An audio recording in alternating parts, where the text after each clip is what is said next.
Hey everybody, welcome back to my channel. I hope that you enjoyed this quick tutorial. It is not, really don't know the name of it yet, but I hope that you enjoy it. It's really quick. I have to run errands and I don't really feel like it, so let's get started. Alright, so here I am, the full-fledged Lindsay. Totally not feeling today. Messy hair, yesterday's outfit, who cares? Definitely not me. So, I'm starting out with MakeupForever Smoothing Primer. Ugh, that was the worst blemish ever. I just did not, it's just one of those times of the month, week, whatever. Anyways, I'm putting this MakeupForever primer all over my face. Loving it. Right here, I am mixing 1 pump of my L'Oreal True Match Lumi foundation, 2 pumps of my KatVonD, and a half of pump of my Becca Backlight priming filter. And I'm mixing it all together and stippling it on my face with just one of those e.l.f. stippling brushes just to get the product on my face. So yes, I know that my hair is dirty and crazy and I got crap on my shirt, but it'll all be okay because in the end it's going to be perfect. Somewhat. Alright, so I am grabbing my damp beauty blender, and guys, when I say damp, I mean like super, it wasn't even damp, it was wet. I wanted as much moisture as I could get in my face. It was just, I could feel the dehydration in my skin and I needed to put it back. So I just wanted my beauty blender to be soaking wet and to get this foundation as even as possible.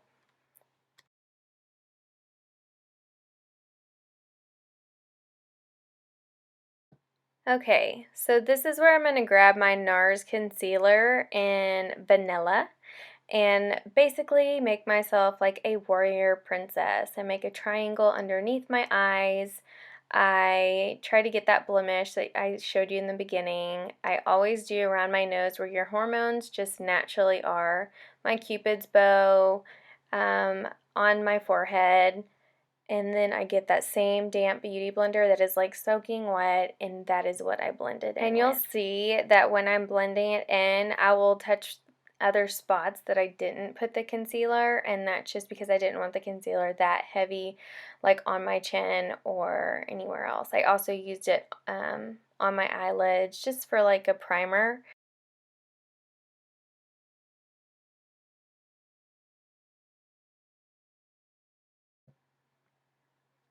Next, I'm going to go in with the Shy Beam that I always use just for an extra highlight because I am exhausted as normal.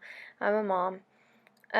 This kind of just ties all the concealer and the highlight together. So, guys, I had to cut out some of the blending. I will blend and blend and blend. So, when you see me cutting out the blending, it's just because I will blend forever. I want everything seamless.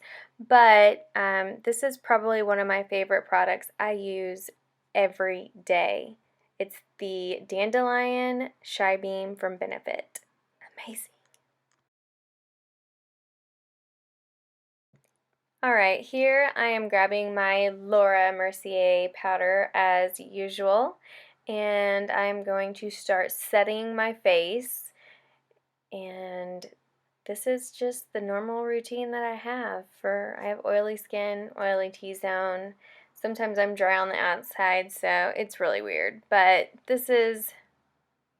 I set my face first with the Beauty Blender, and then you're going to see me grab a It Cosmetics brush, and I'm going to set the rest of my face with that, just because I wanted it seamless. Again, that is like my biggest thing. Seamless, just all around seamless. And by the way, I am setting my face with the Laura Mercier still.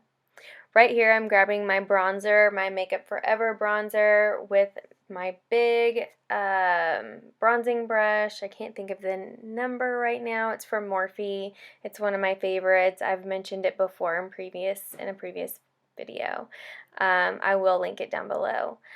I love, Love, love this brush. Takes like no time to get ready. Love it! I always get my chin and my neck just to kind of make it tie together.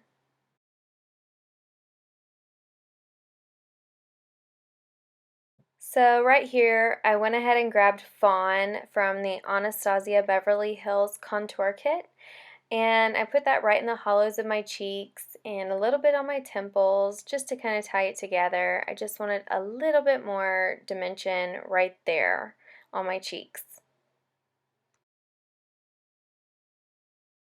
Alright, so this eye look, I only use one brush, a Morphe M433, and one palette, the Too Faced Natural Eyes. Right now I am putting Heaven all over my eyelids and all the way up to my brow bone. And that is what I'm going to use as my base color.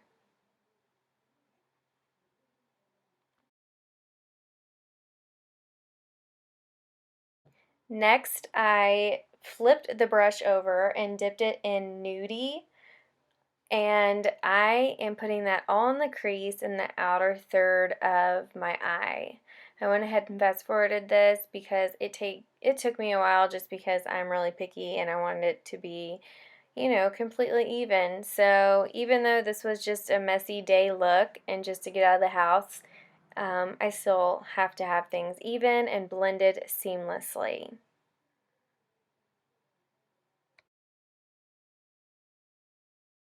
And this is me going back and forth with the same nudie color, just making sure that that transition color laid down perfect and that it was even. Seems good. Next, I am going to dip the same brush into Cashmere Bunny. This is the last color that I used for my eyes, and I am putting it basically in the same spot that I put Nudie in, just a little bit lower. And I am blending it in windshield wiper motions, just the same. And it's going to take me, I flipped it over on, if you just saw that, I flipped that over on that Heaven side just to kind of blend from my brow bone to my crease area to make sure that that was a seamless blend. So I'll do that every now and then just because Heaven was like a very sheer white color, so it helps blend. At this point, I am just taking what was left over on the brush from Cashmere Bunny, and I am just taking that on my lower lash line. Right here, I went ahead and grabbed Urban Decay 24/7 Glide-On Pencil and Stag. It's a pretty shimmery brown color, and I just put that on the outer 2/3 of my eye. And because I didn't want like a harsh line, I grabbed my angled Morphe M165 brush and I dipped it in Sexpresso, and I just kind of blended that out. Not crazy blended, just kind of like a messy blend because I didn't want a harsh line right there.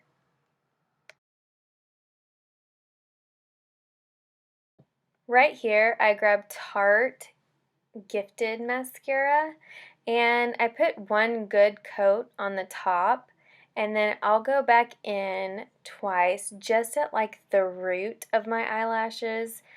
I don't know how to explain it. I don't go all the way through. I just put the mascara right at the root just to give it a little extra oomph. Of course, I get my bottom lashes too, but it's that extra when you go back in after it's had a little bit of time to dry is when you get that extra pop. Just right there at the root. Don't go all the way through because that's when you get like that clumpy, weird looking, like scary eyelashes that nobody likes. So keep it at the root. It's good to go.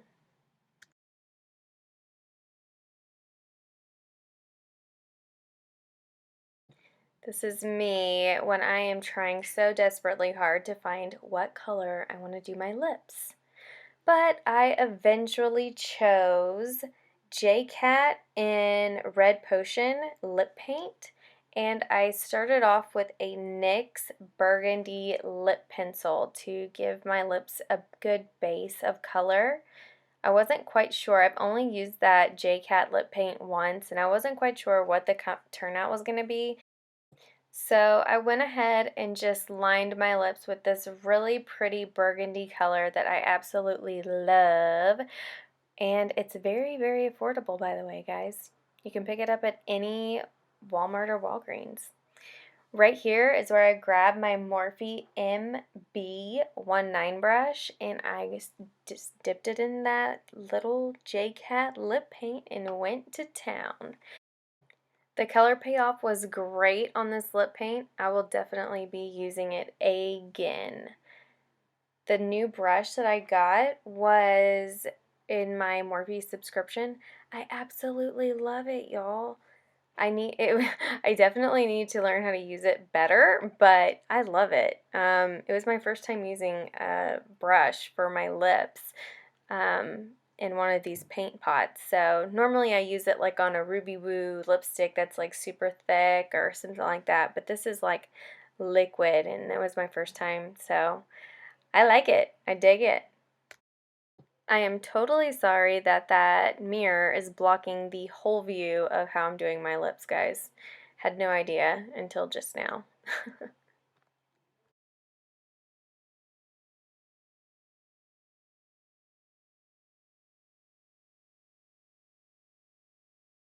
Right here is where I grab my NARS blush. I believe it's Goulue, Goulue. I don't know, but probably totally butchering that name. This is where I use my Morphe E4, of course, and I love this color. This again is just my second time using this blush and totally dig it. I think I've said the word dig it like 4 times already. So yeah, basically I just really like the look with the blush and the lips tied in together. It's great. Right here, I'm grabbing my fan brush from MAC, my 184, with my Ambient lighting powder and Luminous light for a little bit of highlight, a little bit of glow from within.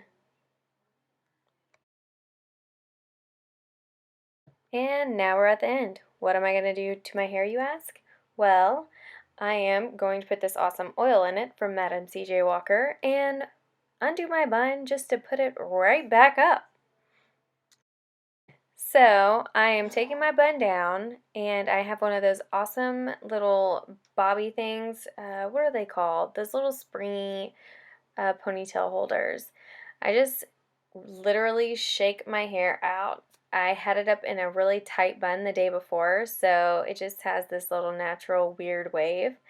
I am going to take 3 drops of this awesome coconut oil. The scent is amazing, guys. And I am going to warm it up and put it all in my hair, focusing more on the ends. And basically I'm just going to grab my hair up in a loose ponytail and just pull out all those baby hairs, try to make it look halfway decent, and just put a top knot in it. That's how I do it. Y'all, those little springy things from Sephora are amazing. They do not damage your hair at all. You will have to adjust some of your bun, of course. I did pin some back with a bobby pin. I loosened some up in the front, but all in all, I just took down some baby hairs and tightened my bun up, and it was good. It was definitely an A-OK messy bun for a Sunday afternoon. Here's a close-up of the makeup from today. I hope that everybody enjoyed this tutorial. If you did, please give it a thumbs up. Comment below on what you'd like to see next. Bye, everybody.